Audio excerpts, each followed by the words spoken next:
Thanks for joining us in this second installment of the Black Belt Selling video blog. I want to talk to you this time about why business decision makers hate technology. Why do they hate technology? Well, three reasons: cost, risk, and bad selling. First of all, let's look at cost. We all know that technology is expensive, and I'm sure that you all get very good at talking about how, although it might be expensive, it'll save them money in the long run and things like that. But actually, business people are a lot more savvy than that. They know that whatever they pay at the front end for that IT solution, it's going to cost them a lot more in the long run.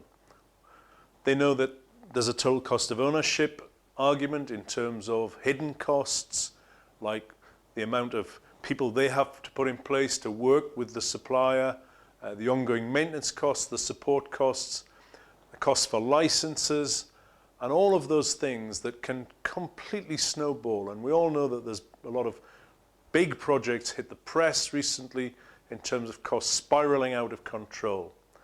And that kind of leads us on to the second reason why business people hate technology, because costs spiraling out of control in their own right are a huge risk to the company, the buying company, but they're also a huge risk to that decision maker on his or herself. In other words, specifically a risk to their job. Why is that so? Because they're making the decision. We've called them the decision maker, so they're making the decision on the purchase, and if it all goes wrong, or if it spirals out of control, then their fantastic reputation's at risk. So there's a risk for the company in terms of things spiraling out of control and getting out of control, and there's a risk to that person's job. The risks are wider than that, though. You know, there's a risk that if they make that decision, not just spiraling out of control in terms of costs, but it could be that the project or the solution that they buy becomes obsolete. In other words, your software, your infrastructure, even if it's software as a service, your company could go out of business, or the fact that they decide that it's not right for the way that their new business world, so it becomes either obsolete in the marketplace or it becomes obsolete to them in their working environment. It also can be a risk in terms of if it fails, either fails to deliver the benefits that they've been sold. In other words, even though the costs were significant, but they were looking for benefits that outweighed the costs, it could be a risk that those benefits are not realized. Even worse, that not only could the benefits not be realized, but actually it could fail to deliver benefits such as keeping them conforming to regulation or something like that. Now just think about that. If you're selling a solution and it's a really powerful argument that it's going to help them be compliant to a regulation, which is a really powerful selling proposition, if it doesn't deliver, that in terms of logic means that they are non-compliant. Now if they're non-compliant, that can break the bank for the company, it can ruin their reputation. It could be, if the business decision maker is actually a director of the company, they can end up going to jail. So just think about this. What you're selling in the mind of the buyer could end up either costing them much more than they expected. In fact, there's quite a high probability that that will happen. It could risk them their job.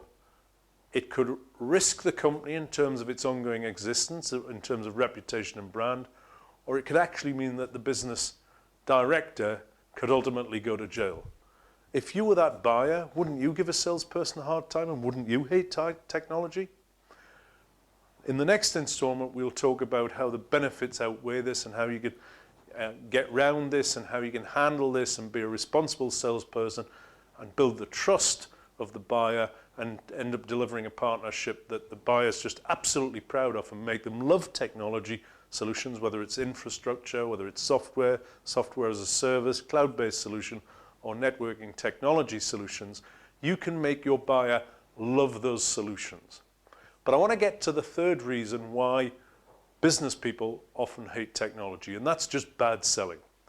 In fact, really it's a culmination or a summary of the last two things we talked about, because if you don't address the costs and realize that that buyer's thinking about the additional costs and the wider costs that the solution might entail, or not thinking about the risks, then you're not walking in their shoes, you're not forming a partnership, you won't develop the rapport, you won't develop the relationship, and then you won't get the commitment. Even worse, If you talk in terms of jargon and talk about the technology and you're really proud of the detail of the technology, well, if they're a busy decision maker, which if you're trying to sell a solution that's of significant value, they should be, then you're wasting their time by just talking about the technology bits and bytes, the software, the features and all of those things. You're just wasting their time. You're boring them, and at worst, you're showing them up because they don't know about this and you're making them look a fool. So bad salespeople actually waste their buyer's time. They bring up things in the conversation that add to the risk or the cost, but they also potentially make the buyer embarrassed in terms of what they don't know, or just think that they're completely wasting their time and talking to the wrong person. If there's not that connection, if you're not talking on a like-for-like basis and your solutions aren't aligning to their business needs and their priorities, then you're not selling and you're wasting your time as well as theirs. Remember, buyers naturally hate technology unless you make them love it. That's your job, and in the next installment of the video blog of Black Belt Selling, we'll talk about how you can make your buyers love technology. Thanks for joining us.